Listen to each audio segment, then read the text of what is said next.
As the country went into level 5 of the lockdown in March, most sectors had to stop operating and many businesses shut their doors until further notice. Now, some industries were fortunate as they could still work remotely and generate an income. But for Lefa Lesufi, a freelance worker in the film and TV industry, there was no way of working from home and therefore no way of earning an income. He joins us now on the line to talk to us about his personal journey and his experience of applying for the 350 Social Relief of Distress grant. Lefa, good evening, and thank you for your time and thank you for your generosity to share your story with us and how you have been navigating through this time of a lockdown. First and foremost, I understand you're a freelancer and you're in the film and TV space. I understand how it works, but for the benefit of our viewers, do expand a little bit on how your work environment works as far as you getting employed. Good day, Tavo. Good day, everybody listening at home. Good evening. So I am a freelance in the TV sector, so a TV film industry. So basically, what I do is that I market myself. I look for jobs myself.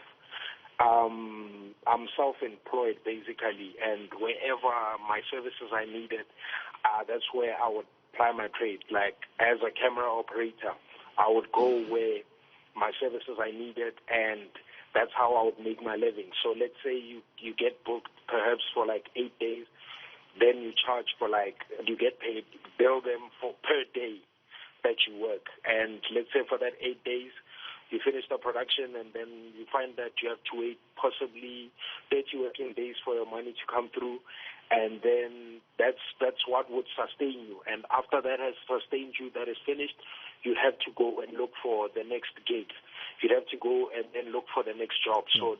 So there is no permanent contract. It's not a permanent setting of you constantly being able to get income. Yes. You rely on those skills of yours to market yourself, and those 8 days, if they are booked, they are very important to you because those 8 days determine how much you're going to be making in that month, or even money that you could possibly carry on to the next month and the next month. So on the 27th of March, when the president says we are declaring a state of national disaster, we're locking everything, it's a hard lockdown. What was your situation as far as bookings are concerned? As far as bookings were concerned, I had just finished shooting a TV game show. Fortunately, that money came after that hard lockdown, and then there was a place where I was also freelancing as a videographer, and I had my last gig just a day before the hard lockdown. Before the country shut down, that's when I had my last gig. So unfortunately, that money that I made from there could not sustain me through, even by the time it hit, April, towards the end of April, by May, then, I was hard hit because, there was not much I could do. Some companies that I had been working with, they told me that unfortunately I would have to wait for lockdown to finish to see whether something could come up after that. Because even if those companies could give you work at the time, they were also not working because most productions were halted at that particular time. So there was really no activity even in the TV sector at that time. So in essence, that Lefa rendered you unemployed, did it not? Yes, it rendered me unemployed. I was kind of like handicapped, I could not do anything. I could just wait until now, when I recently got myself something, which was I got a call on Sunday, and right now, I've got something at least, Yes. So the Minister of Arts and Culture announced some kind of grant of 200 million that sportsmen and those in the TV space and those who are in entertainment could possibly apply for and get some relief. Did you feel you were accommodated in that grant at all? So unfortunately, the time it was announced, I heard it, I think it was on a Friday, and that time, that you'd have to be professional in asking for possibly a contract or some form of acknowledgement letter to say that you are on this production and it has been postponed or it has been halted because of the lockdown. So unfortunately, the time was just too little, and I asked for some form of proof to say that I was working on that before the lockdown. So I never had enough proof that I could send through my application that would hold substance, that it would guarantee me that relief. So unfortunately, that passed me. So the only option I had then was the 350 grant. So then you had at that point no other option but to apply for this 350 grant. Did you have faith that it would materialize at the time you were applying? Yeah, I was just hopeful, I took my chances, honestly. I just said, you know what, I'm going to take my chances. I'm going to see how it goes. Because there was this other food parcel drive that was happening, but that one also never came to fruition. It never came through. So I just put my hope in it, and I said, okay, this is simple enough. All they need is basically your ID number and possibly just your bank details, and that's it. And you applied in May, right? That's when where did you go? Did you use WhatsApp, the WhatsApp platform, or did you go on online? I used the WhatsApp platform. Okay. I applied on the WhatsApp platform, and then it approved for June. And I waited right up until, I think it was Sunday when I only received it. Oh, you've got to say that again very slowly. You applied in May. You were approved in June. You only got your first payment in August. And it was a double payment, so it was 700 rand that I received this Sunday. I think it was this Sunday, yes. Okay. So they paid you then for July, I'll presume, and June and July. Or for June and July. All right. Yes. And while you were waiting after that approval, what was going through your mind?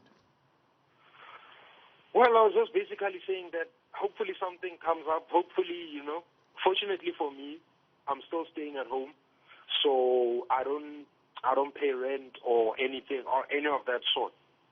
So before, at least it could sustain the household. It could sustain us. It wasn't that much, but yeah, it was something that could sustain us. But yeah, but here we are now, Well, now that it is lockdown level 2, it has opened up, and you have mentioned that some bookings have begun to come in, Lefa, and which, of course, thank goodness, it allows you now to be able to go back almost to normality as far as your earning is concerned.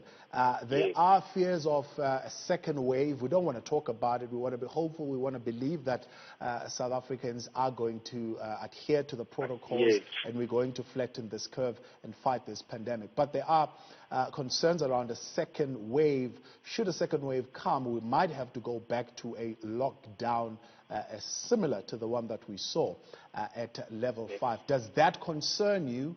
And would you rather have this social relief of distress grant continue a little bit longer?